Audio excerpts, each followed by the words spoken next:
En réaction à l'enlisement du dialogue social autour de leur cahier de doléances, les comités syndicaux des départements des affaires étrangères et de la coopération internationale, des Maliens établis à l'extérieur et de l'intégration africaine projettent une série de grèves dures à partir du 22 février 2023 si rien n'est fait d'ici là dans le sens de leur satisfaction. Ayant fait le constat du refus du gouvernement de mettre en œuvre le protocole d'entente du 21 octobre 2019 entre le ministre des Affaires étrangères et le syndicat libre des travailleurs des affaires étrangères, SILT, relatif à la relecture des décrets portant octroi d'indemnités d'équipement aux agents des deux départements, le non-respect du point 10 du protocole d'accord signé avec la partie gouvernementale le 17 juillet 2017 relatif à la relecture du décret N-2011-0100/PRM du 7 mars 2011 portant statut particulier du cadre des affaires étrangères, le non-respect des points 2 et 5 du procès-verbal de conciliation du 10 décembre 2020.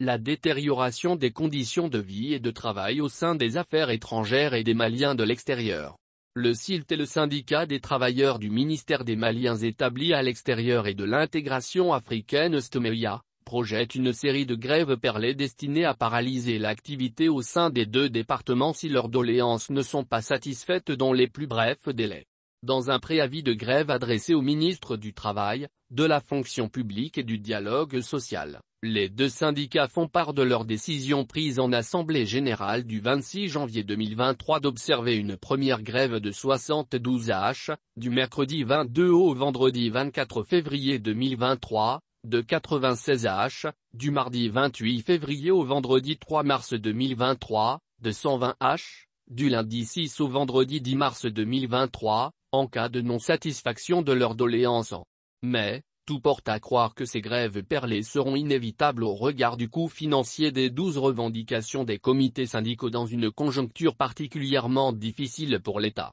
Bien que légitimes, les revendications des syndicalistes nécessitent effectivement que l'État, déjà exsangue, casse sa tirelire. En premier lieu, les syndicalistes exigent la relecture du décret N-01531/PRM du 1er novembre portant octroi d'une indemnité d'équipement au personnel des ministères des Affaires étrangères et des Maliens de l'extérieur et du décret N-2011-662/PRM du 6 octobre 2011 portant majoration de l'indemnité d'équipement allouée au personnel du ministère des Affaires étrangères et de la coopération internationale et du ministère des Maliens de l'extérieur et de l'intégration africaine. La relecture du décret N-2017-0814/PRM du 26 septembre 2017 portant allocation d'une indemnité annuelle d'équipement aux fonctionnaires et agents de l'État en service au ministère en charge des Maliens de l'extérieur, l'octroi d'une prime de risque aux travailleurs du secteur des affaires étrangères et des Maliens de l'extérieur, la relecture du décret N-96044/PRM du 8 février 1996 fixant les avantages accordés au personnel diplomatique,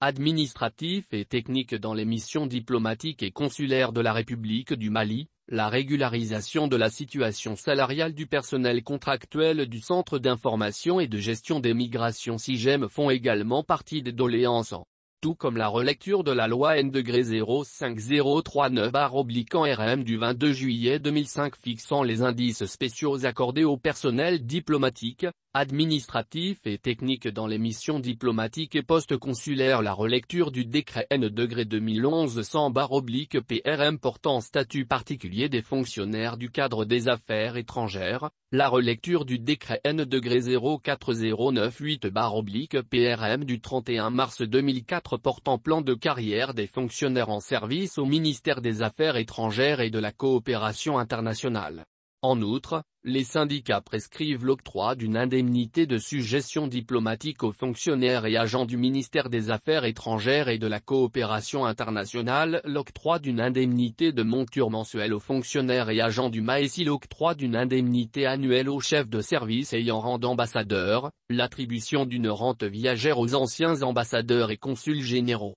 Comme on le voit, la commission de conciliation qui sera convoquée à cette occasion aura forcément du pain sur la planche et devra batailler dur pour concilier les positions dans l'intérêt des parties en présence.